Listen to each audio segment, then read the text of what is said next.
السلام علیکم ورحمۃ اللہ وبرکاتہ۔ ناظرین، آج ہم آپ کے سامنے ایک ایسا وظیفہ بیان کرنے والے ہیں کہ جو جادو کی کاٹ اور پلٹ کے لیے بہت ہی زبردست وظیفہ ہے۔ چھوٹا سا یہ کلمہ ہے، چھوٹا سا وظیفہ ہے۔ رسول اللہ صلی اللہ علیہ وسلم نے جس کے بارے میں فرمایا، ابو موسیٰ اشعری رضی اللہ عنہ اس حدیث کے راوی ہیں، فرماتے ہیں نبی علیہ السلام نے فرمایا کہ عبداللہ بن قیس ان کا نام ہے، موسیٰ اشعری رضی اللہ عنہ کا۔ فرماتے ہیں نبی علیہ السلام نے فرمایا، عبداللہ بن قیس، الا ادلک، کیا میں تیری رہنمائی نہ کروں، علی کنز من کنوز الجنہ، جنت کے خزانوں میں سے ایک خزانہ، کیا میں تیری رہنمائی اس کی طرف نہ کروں؟ مطلب میں تجھے بتاؤں نا ایک کلمہ ایسا کہ جو جنت کا خزانہ ہے۔ ابو موسیٰ اشعری رضی اللہ عنہ فرماتے ہیں، اللہ کے نبی آپ ضرور بتائیں۔ رسول اللہ صلی اللہ علیہ وسلم اب پڑھتے ہیں، لا حول ولا قوت الا باللہ، قل لا حول ولا قوت الا باللہ۔ آپ کہیے نہ گناہ سے بچنے کی طاقت ہے اور نہ نیکی کرنے کی، مگر اللہ تعالیٰ کے خاص فضل و کرم کے ساتھ ہے۔ لا حول ولا قوت الا باللہ، اللہ کی توفیق کے ساتھ ایسا ہے کہ بندہ گناہ سے بچ سکتا ہے، نیکی کر سکتا ہے۔ تو یہ کلمہ لا حول ولا قوت الا باللہ بہت زبردست کلمہ ہے، بڑا یہ طاقت والا کلمہ ہے۔ وہ لوگ جو جادو کا علاج کروا کے تھکے ہوئے ہیں، پریشان ہو چکے ہیں، اور وہ اس بات پر آ چکے ہیں کہ اب ہم کیا کریں، ہم علاج کے لیے فلاں عامل کے پاس بھی گئے ہیں، ہم فلاں کے پاس بھی گئے ہیں، ان کے لیے بڑا ہی یہ مجرب اور بڑا ہی کمال یہ وظیفہ ہے۔ ایک بزرگ ہیں، انہوں نے یہ وظیفہ بتایا اور انہوں نے اپنی زندگی کا تجربہ بھی بتایا۔ فرمانے لگے کہ ایک دفعہ میں نے کسی پر ہونے والے جادو کا علاج کیا، میں نے علاج کیا، ان کے جانوروں پر جادو ہو چکا تھا، خون کے چھینٹے پڑتے تھے، جانور مر جاتے تھے، بری حالت تھی، وہ پریشان تھے۔ فرمانے لگے میرے پاس وہ آئے، آ کے ہم نے بات کی، میں نے پانی دم کیا اور میں گیا جا کے جانوروں کو میں نے دم کیا۔ شام ہوئی تو وہاں پر کوئی عامل تھا جو جادو کرنے والا تھا، جس نے وہ جادو کیا تھا، اس نے میرے پاس پیغام بھیجا کہ تو نے میرے کیے ہوئے جادو کی کاٹ کی کوشش کی ہے، آج تجھے پتہ چل جائے گا۔ کہتے ہیں رات ہوئی تو مجھے اتنی سخت تکلیف ہوئی، پورے بدن کے اندر مجھے تکلیف تھی، ایسے لگ رہا تھا جیسے مجھے آگ لگی ہوئی ہے، جسم اتنا جل رہا تھا۔ کہتے ہیں میں نے لا حول ولا قوت الا باللہ پڑھا، ان کا تجربہ ہے زندگی کا۔ کہتے ہیں میں لا حول ولا قوت الا باللہ 12,000 دفعہ میں پڑھا کرتا تھا۔ کہتے ہیں میں نے جا کے رات کو 12,000 دفعہ یہ لا حول ولا قوت الا باللہ پڑھا کہ جب کوئی شدید جادو کے اثرات ہوں تو اس میں بہترین یہ ہے، ان کا تجربہ ہے۔ تو کہتے ہیں میں نے جیسے پڑھا میرا بدن ٹھیک ہو گیا۔ دوسرے دن پھر میرے ساتھ ایسا ہی ہوا، شام کو پھر مجھے اسی طرح اس کی طرف سے دھمکی آئی کہ آپ نے جو فلاں شخص پر ہونے والے جادو کی کاٹ کی ہے، اب تیار رہنا،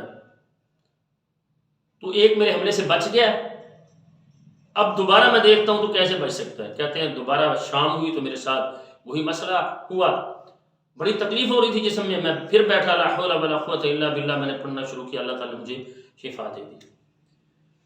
کہتے ہیں تیسری رات ہوئی تو پھر اس کی طرف سے مجھے وہی پیغام آیا کہ اب تو نے میرے پچھلے حملوں سے اپنے آپ کو بچا لیا، اب میں دیکھتا ہوں تو کیسے بچتا ہے۔ کہتے ہیں رات ہوئی تو پھر مجھے وہی تکلیف شروع ہو گئی۔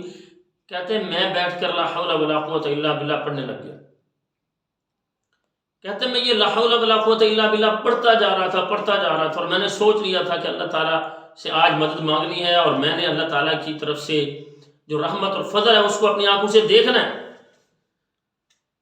جب بندہ یہ کہہ رہا ہو یا اللہ نفع نقصان تیرے ہاتھ میں ہے، نقصان سے گناہ سے میں نہیں بچ سکتا، نیکی نہیں کر سکتا، مگر تیرے خاص فضل کے ساتھ ایسا ہو سکتا ہے، تو کیسے ہو سکتا ہے اللہ رب العالمین بندے کو تنہا چھوڑ دے۔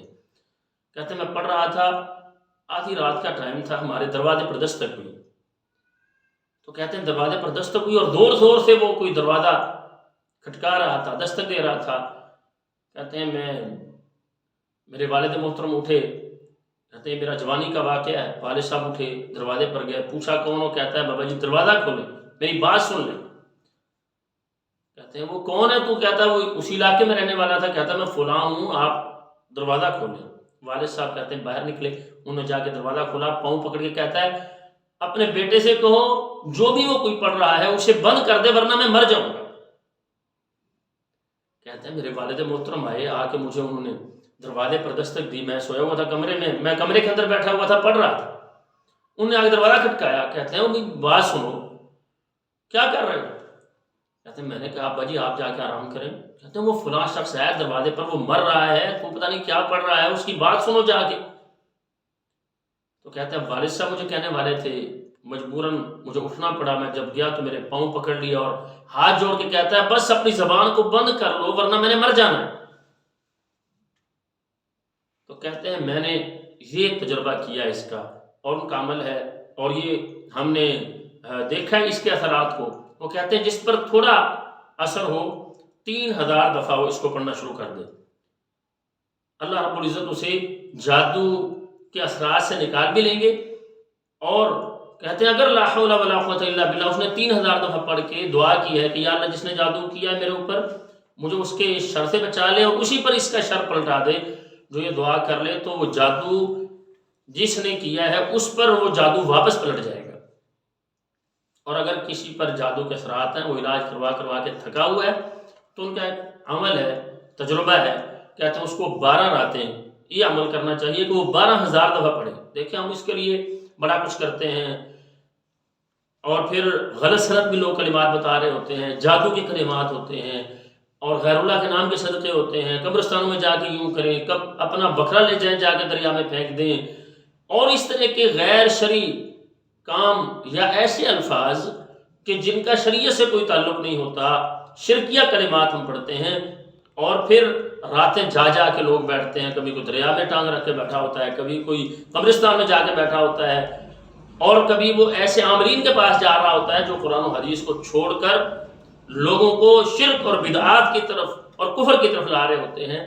میں سمجھتا ہوں جو اس تکلیف میں پھنسے ہوئے ہیں اور وہ تھکے ہوئے ہیں کہ ہم علاج کروا کے تھک گئے، تو ان کے لیے عمل ہے جس پر تھوڑے اثرات ہیں وہ 3000 دفعہ پڑھے، اور پڑھنے کے بعد اللہ تعالیٰ سے دعا کرے کہ یا اللہ مجھے شفا دے دیں، اور جس نے بھی یہ میرے اوپر معاملہ کیا یا اللہ تو میری طرف سے اس کو کافی ہو جا. انشاءاللہ آپ دیکھیں گے کہ جو تکلیف آپ کے ساتھ چل رہی ہے، جادو کروانے والا شخص یا جادو کرنے والا شخص، وہ دونوں پر جائے گی، دونوں کو تکلیف ہوگی. اور اسی طرح سے اگر کسی پر بہت شدت ہے تو 12000 دفعہ اس سے زیادہ بھی پڑھا جا سکتا ہے. اس میں کوئی ممانعت نہیں ہے تعداد کے حوالے سے، جتنا آپ پڑھیں. کلمہ یہ رسول اللہ صلی اللہ علیہ وسلم کا سکھایا ہوا ہے، وظیفہ اللہ کے نبی کا بتایا ہوا ہے. رسول اللہ صلی اللہ علیہ وسلم نے اپنے صحابی کو یہ بتایا کہ یہ جنت کا خزانہ ہے. تو ناظرین جو اس تکلیف میں پھنسے ہوئے ہیں ان کو چاہیے، یہ چند دن کا عمل ہے، صرف 12 راتیں یہ کر لیں اللہ کی توفیق سے. آپ دیکھیں گے جو جادو کروانے والا ہے وہ خود اس تکلیف میں مبتلا ہوگا جس میں اس نے آپ کو مبتلا کیا. اور اس میں اللہ تعالیٰ سے صرف دعا کرنی ہے. پڑھنے کے بعد آپ اللہ تعالیٰ سے دعا کریں کہ یا اللہ ہم سے یہ تکلیف دور کر دے، اور جو یہ تکلیف دینے والا ہے، کیونکہ جادو کرنے والا وہ کفریہ عمل کر رہا ہے، ہم اللہ سے مانگ رہے ہیں کہ یا اللہ ہماری مدد کریں. انشاءاللہ الرحمن اللہ ہماری مدد کریں گے. اور ساتھ یہ دعا پڑھیں اللہم اکفناہم بما شئت آخر پر، یا اللہ جو بھی ہے اس کو تو کافی ہو جا، ہم کمزور ہیں. تو جب بندہ اللہ کے سامنے اپنی کمزوری یوں رکھتا ہے، اللہ تعالیٰ سے مانگتا ہے، تو اللہ رب العزت کسی کو کبھی تنہا نہیں چھوڑتے. بہت مجرب یہ وظیفہ ہے ناظرین، اس کو اپنائیں. وہ لوگ بالخصوص جو سالہ سال سے علاج کروا رہے ہیں، گھر میں مسائل ہیں، تکلیفیں ہیں، چینٹے پڑ رہے ہیں، گوشت کے لوتھڑے گرتے ہیں، بیٹی بیٹے کو مسئلہ بنا ہوا ہے، بیوی کو مسئلہ بنا ہوا ہے، اس عمل کو اپنائیں. اور اس کے لیے کوئی ایسا مسئلہ نہیں کہ ہمارے معاشرے میں جو یہ بنایا گیا ہے جی آپ اجازت لیں گے تو کر سکتے ہیں، سب کو اجازت ہے. اللہ کے نبی نے یہ عمل بتایا ہے اور ساری امت یہ پڑھ سکتی ہے. تو اللہ رب العزت ہم سب کو شیاطین کے ہر طرح کے شر سے محفوظ رکھیں. السلام علیکم ورحمۃ اللہ وبرکاتہ.